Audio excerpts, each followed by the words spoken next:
01 Business Forum, l'hebdo, le magazine de la transformation numérique.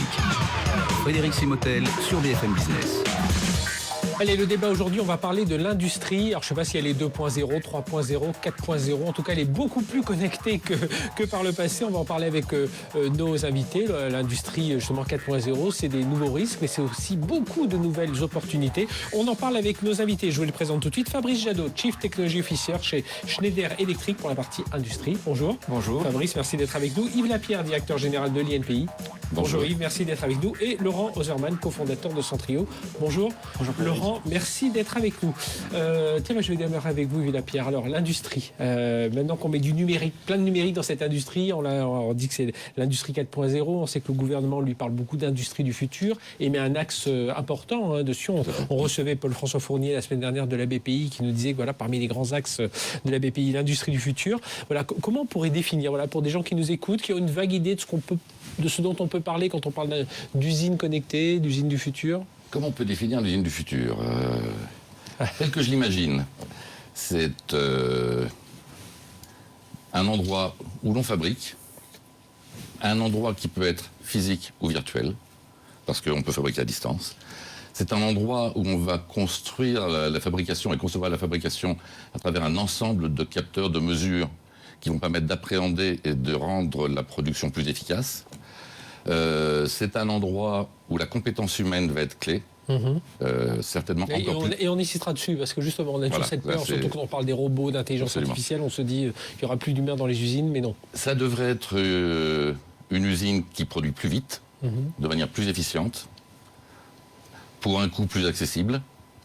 Voilà ce que je peux en dire. Et c'est bien évidemment un lieu ou des lieux où la propriété intellectuelle sera majeure, parce que ce sera un lieu de technologie et d'innovation collaborative, c'est-à-dire avec beaucoup de partenaires. Oui, et justement, c'est un point sur lequel on insistera, parce qu'on a l'impression qu'avec ce numérique, on balaye beaucoup de frontières, on décloisonne beaucoup de domaines, et du coup, la propriété intellectuelle, on a l'impression de la perdre un peu. C'est un domaine, vous l'avez dit, on pourra développer à des coûts un peu moindres, ça veut dire que ça peut intéresser, alors là, on va parler du cas Schneider Electric, grand groupe, mais ça peut intéresser aussi les PME. Bien sûr. On parle beaucoup dans cette industrie, par exemple, de l'impression 3D. Moi, j'ai visité, voilà, maintenant 2 ans, une entreprise, une start-up qui faisait une vingtaine de personnes, qui était capable de faire en 10 à 50 fois moins de temps le prototypage de ces dispositifs. Donc on est avec l'impression 3D. Fabrice Jadot, donc vous êtes CTO pour l'activité industrielle chez Schneider Electric. Justement, chez vous, lorsqu'on parle chez Schneider de cette industrie du futur, vous l'orientez, on a parlé d'Internet des objets, on va parler de l'exploitation des données aussi. Enfin, il y a beaucoup de choses autour de ces thèmes. Oui, d'abord, c'est vrai, comme vous l'avez dit, il y a beaucoup d'appellations. Il y a industrie du futur, industrie 4.0, nous on appelle ça aussi l'Internet industriel des objets. Je pense que pour nous, d'abord, ça répond à un contexte qui est difficile économiquement, de manière générale, où on a de la volatilité, les prix de l'énergie, les prix des matières premières. On a aussi des besoins de personnalisation qui sont de plus en plus importants. On a le stock zéro et on a aussi des variations de prix sur le marché qui sont de plus en plus rapides. Et donc effectivement, l'industrie du futur va permettre de relever ce défi-là. Donc c'est une opportunité qui est assez fantastique à saisir pour améliorer et optimiser les outils de production, améliorer la performance de l'entreprise, aussi respecter l'environnement, en particulier en termes de consommation d'énergie. Vous pouvez nous donner quelques exemples concrets de ce qu'on pourrait voir alors, chez Schneider Electric en l'occurrence? Oui, chez Schneider, on a défini 3 axes qu'on situe autour de ce qu'on appelle l'augmentation numérique des personnels d'exploitation et de maintenance. Donc pour citer un exemple, donc on a des produits, sur ces produits vous avez un QR code que vous allez pouvoir flasher avec votre tablette ou votre téléphone portable et qui va vous indiquer en temps réel ce que signifie le message qui est généralement codé sur les produits industriels où il faut un manuel pour comprendre ce que ça veut dire. Donc ça fait une gain de temps pour l'opérateur. On a aussi toujours dans cet axe-là la réalité augmentée, où vous allez avoir un opérateur capteur en face d'une armoire dans laquelle il y a un certain nombre d'équipements électriques. Ça va lui éviter d'ouvrir l'armoire, donc c'est plus sécuritaire pour le personnel. Et puis il va voir ce qui se passe en fait à l'intérieur sans ouvrir l'armoire, avec ce qui est affiché directement, les informations temps réel de ce qui se passe à l'intérieur de cet équipement. Ça lui fait gagner du temps. Il est aujourd'hui communément accepté que les personnels d'exploitation et de maintenance passent 50% de leur temps à trouver la bonne information. Oui, donc avec ce genre d'outils numériques, on fait un gain énorme. Après, on a un deuxième axe qui se situe plus autour de gérer les biens et équipements d'automatisme de production pour améliorer leur performance. Et là, c'est toute l'utilisation des données qu'on peut récolter autour de ces outils de production, d'automatisme et tous les traitements analytiques de données qu'on peut imaginer, en local ou dans le cloud d'ailleurs, peu importe, in fine. Et là, il y a des gains très importants aussi pour les clients, puisque on évalue aujourd'hui à peu près entre 10 et 15 fois c'est ce que coûte l'exploitation par rapport au coût d'achat. Donc, ça veut dire que, pose la question à tous les deux, Yves Lapierre et vous, qu'on est dans des process industriels qu'il faut complètement revoir là aujourd'hui. Alors, ou des processus de R&D, de recherche et développement. À terme, on peut imaginer effectivement qu'on puisse faire une transformation importante des outils, mais à court terme, on peut faire, c'est pour ça qu'on appelle ça l'augmentation numérique. Donc on peut utiliser ce qui existe déjà, l'équiper de capteurs qui sont aujourd'hui sans fil, sans besoin d'alimentation, qui sont très peu coûteux par rapport à ce que ça peut être dans le passé. Donc avec une modification qui reste minimale, on peut, sans tout casser, réutiliser ce qui existe déjà et faire une augmentation numérique pour amener plus de fonctionnalités. Laurent Zerman ? Non, mais je pense qu'on peut aussi augmenter la rapidité de développement d'un produit, réduire le cycle de production, de développement. À partir du moment où on a une idée, on peut directement aller à l'usine, le produire, mettre le produit sur le marché en réduisant considérablement ce cycle-là et du coup créer de la véritable intérêt économique, de la croissance autour de ces concepts-là, en allant jusqu'à personnaliser les produits pour certaines catégories de consommateurs par ce biais-là. Eh bien, on va continuer à parler de ce débat passionnant à l'industrie connectée. Alors, on est rentré tout de suite dans le vif du sujet. C'est tout de suite sur BFM Business. On marque une très courte pause et on se retrouve avec nos invités. 01 Business Forum, l'hebdo, le magazine de la transformation numérique. L'usine 4.0, l'usine devient connectée, on en parle avec nos invités, il y a les opportunités, il y a des cybermenaces. Nos invités, je vous les rappelle, Fabrice Jadot, Chief Technology Officer chez Schneider Electric pour l'activité industrielle, Yves Lapierre, directeur général de l'INPI et Laurent Oserman, cofondateur de Centrio. Alors on parlait un instant des autres opportunités, il fallait changer un peu tous ces process. Laurent, c'est ça, on réduit les cycles d'innovation, de développement et du coup on occupe son temps à... L'industrie traditionnellement, c'est une logique de retour sur investissement. Vous avez une idée, vous concevez un produit et ensuite vous investissez pour produire la même pièce à l'infini. Et ça, c'est l'industrie du 19e ou du 20e siècle. Aujourd'hui, on va probablement aller vers une industrie beaucoup plus personnalisée où, pour un segment de marché bien particulier, on produit en petite quantité dans des cycles de développement très courts. Une industrie qui s'est mise à vendre des produits de ce type-là, c'est celle du textile. Aujourd'hui, votre épouse, votre fille, elle utilise un t-shirt qu'elle est à peu près la seule à mettre parce que le cycle de production est très court et probablement que dans d'autres secteurs, on va aller vers le même type de production. Alors, Yves Lapierre, vous êtes directeur général de l'INPI, donc on va parler de propriété intellectuelle. Vous parliez tout à l'heure d'impression 3D, parce que c'est vrai qu'on a l'impression que tout ça, ce numérique, cette impression 3D, ça va faire voler en éclats toutes les histoires de brevets. Alors, je vais donner deux exemples. L'un qui va dans votre sens et l'autre qui va à l'encontre. Je vais commencer par celui qui va à l'encontre. J'ai visité, donc je le disais, voilà, quelque temps, une entreprise qui s'appelle Capsum, qui est dans le sud de la France, qui fait des microbilles en fluidique pour mettre des essences de parfum ou des produits cosmétiques. Et c'est elle qui utilise l'impression 3D pour dessiner très rapidement les injecteurs qui vont permettre de calibrer cette microbille. Et c'est là où je disais que le cycle de développement était divisé par 10 à 50. Et bien évidemment, là, il y a des brevets derrière. Parce que chacun des injecteurs, enfin des brevets ou des objets de propriété industrielle, comme des seins et modèles, chacun des injecteurs peut faire l'objet d'une protection. Alors, l'autre côté un peu plus noir, c'est l'enjeu de la contrefaçon. L'imprimante 3D permet de reproduire à l'infini, à partir du moment où on a le code, un objet. Le projet informatique, le modèle informatique. L'impression 3D, c'est la même chose que le DVD voilà 20 ans. Dans le domaine du numérique, dans le domaine de la vidéo, dans le domaine du son. Mais cette fois-ci transposée au domaine industriel. Alors c'est une technologie qui existe depuis très longtemps. Moi, je l'ai connue voilà 30 ans dans l'aéronautique. On faisait déjà ce qu'on appelait la stéréolithographie. Maintenant, c'est devenu commun.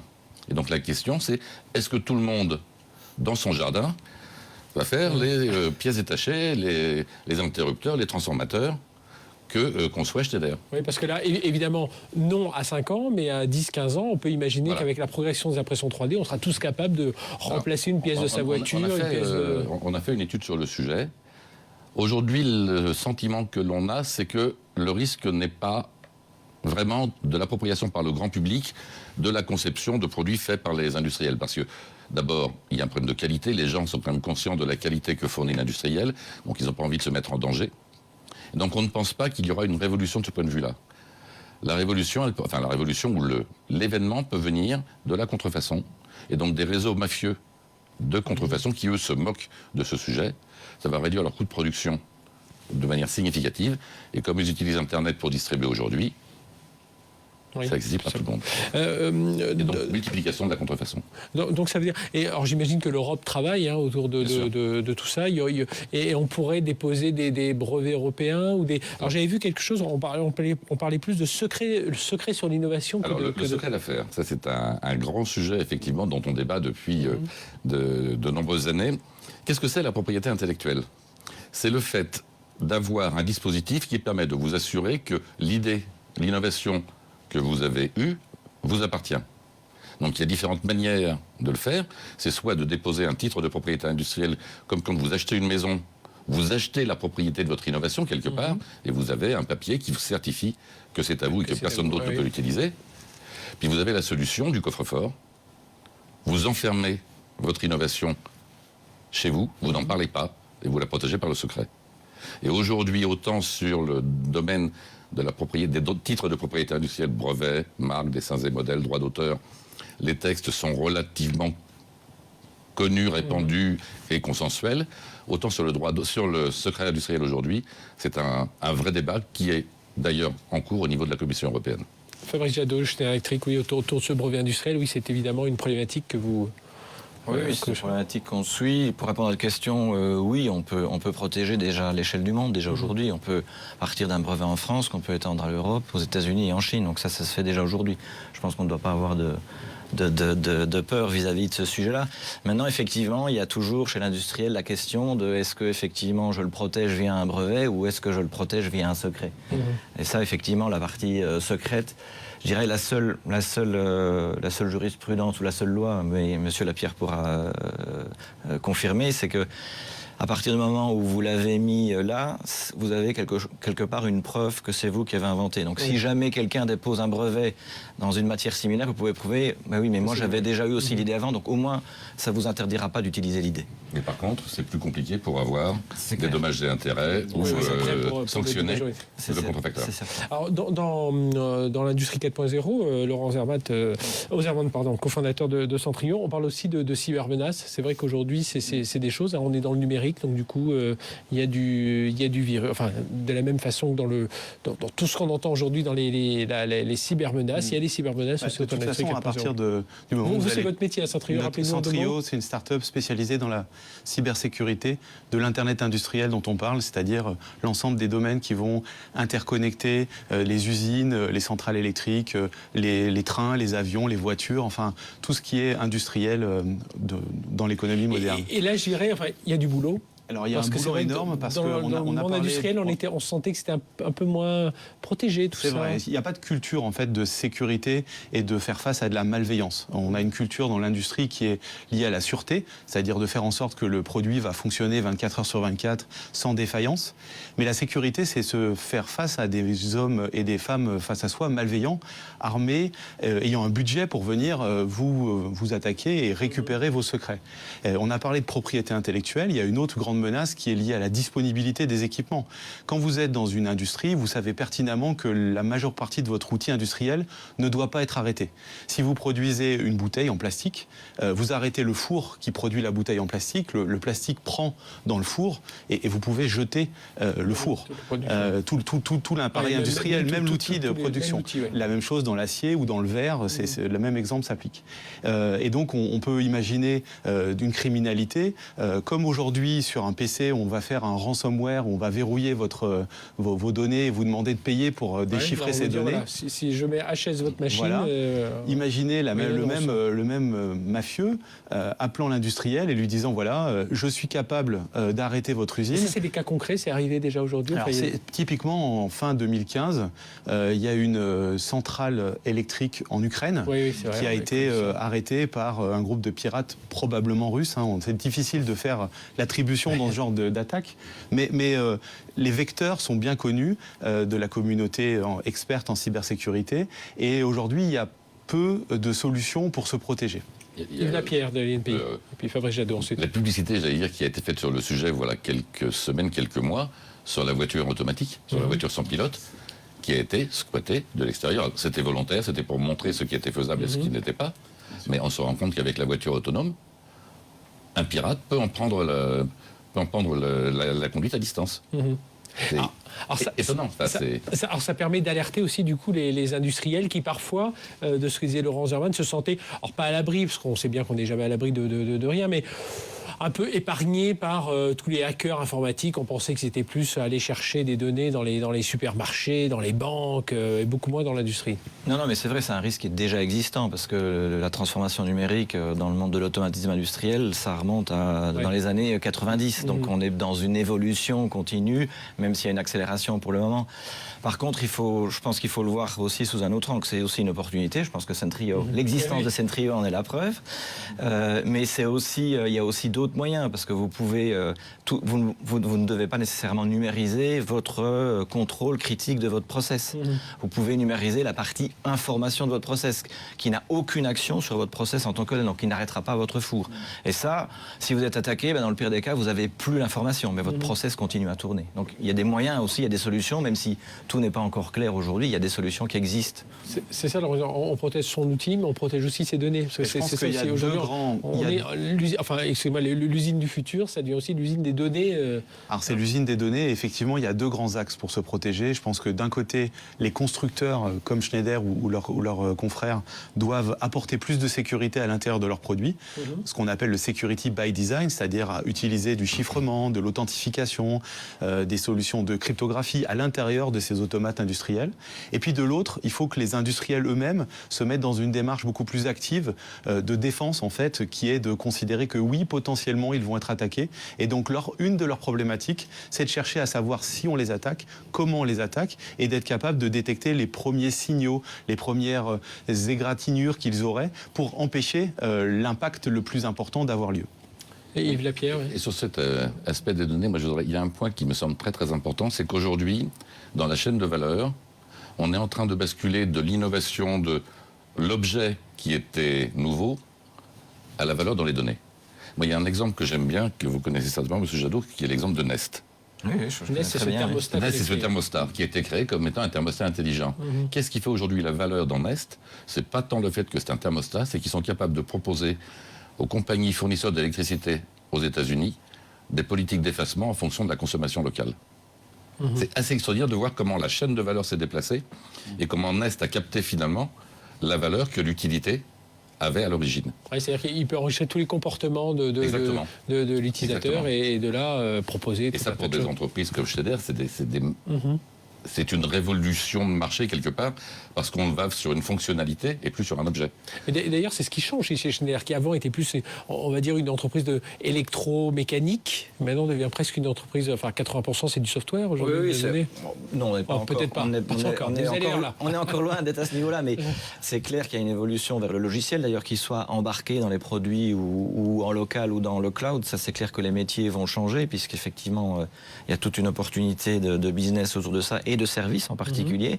Mais ça n'empêchera qu'il faudra quand même toujours fournir le produit de base qui vous permet de faire l'action sur votre procédé. Donc ça ne changera pas. Donc je dirais que c'est essentiellement une opportunité en plus, plutôt qu'une menace sur un métier déjà existant. Laurent Zerman de Centrio, comment on fait justement autour de cette sécurité pour que ça ne devienne pas un frein? Parce qu'on le sait, souvent la sécurité c'est une contrainte pour les utilisateurs que nous sommes, on le voit tous, et on imagine pour les industriels se dire, bon, allez, ça rajoute encore des normes, ou en tout cas des process.